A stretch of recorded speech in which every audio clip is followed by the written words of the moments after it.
getting the guys together on the boat, but I always thought that it was better for the consumer when you can do something like that. Yeah, I think it is better for the fans. Sometimes the bands that run into problems are like if you only get that 25-minute set where you're used to doing a headlining show. And I know, like, when we did a few of the Ozfest, you'd have a band like Opeth who, songs average about 15 to 18 minutes of clip. And if they're doing a 20-minute set, they're like, here's the first song of our new album. Okay, good night. So that can be a little difficult for some, for the bands like that. But in general, for me, getting 10 other bands that we're friends with, putting us all into the same place, traveling around like a moving like circus.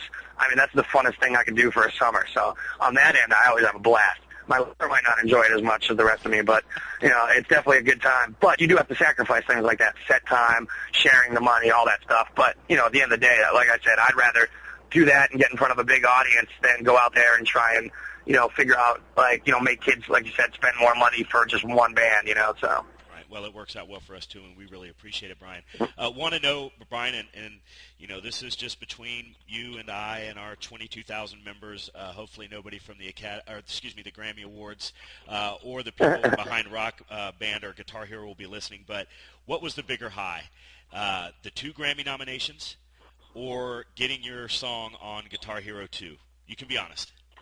I'd probably say the Grammy nomination just because that was the first time I could explain to, my grandmother and stuff that we were actually a real band, and that I wasn't just wasting my college degree. I was like, see, I told you, this is a real job, So, but also just for me, the experience of the first one was so, mind-blowing, sitting a few rows back from, Gwen Stefani and, getting to see the Morris Day and the Time reunion and, all that stuff was just so crazy. And, but the second time was almost even funnier because you kind of knew how it went. So we knew, there's not going to be booze or food there, so get really drunk and eat as much as you can before you get there. So we teamed up with our boys in Machine Head and did exactly that. So. Yeah, I hear you.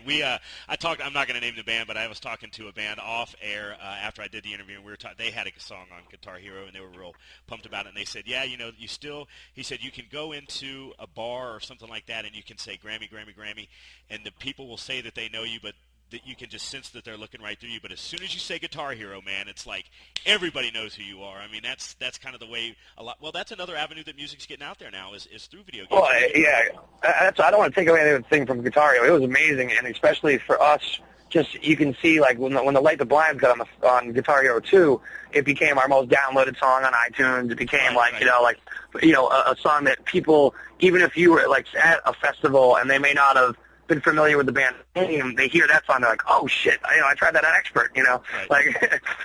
So it definitely, and you see these young kids now headbanging along to AC/DC and Judas Priest playing Guitar Hero, you're like, that can only be good for everybody, Absolutely. Yeah, I know they were both real high honors, but I was just going to ask you to split hairs there, and 2 Grammy Awards, and we feel like they're going to keep coming, and soon you're going to get that statue, and that's going to be, that's got to be a big deal too.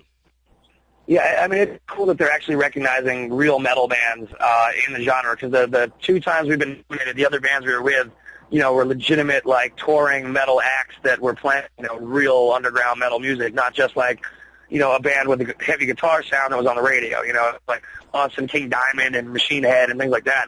That's what's cool. It's finally becoming that, as opposed to the Jethro Tull thing of the first, few years. And I was going to bring that up, and Brian is kind of in my age range. We're not real old, but we're not spring chickens either. But everybody, yeah, exactly. When Metallica was nominated, and Metallica, was always the underground band, and then Jethro. Nothing against Jethro Tull, I like Jethro Tull songs. Oh yeah, I love Aqualung, but come on, Metallica dropped one on the world that year, in a metal category, it seemed like kind of the fixers in.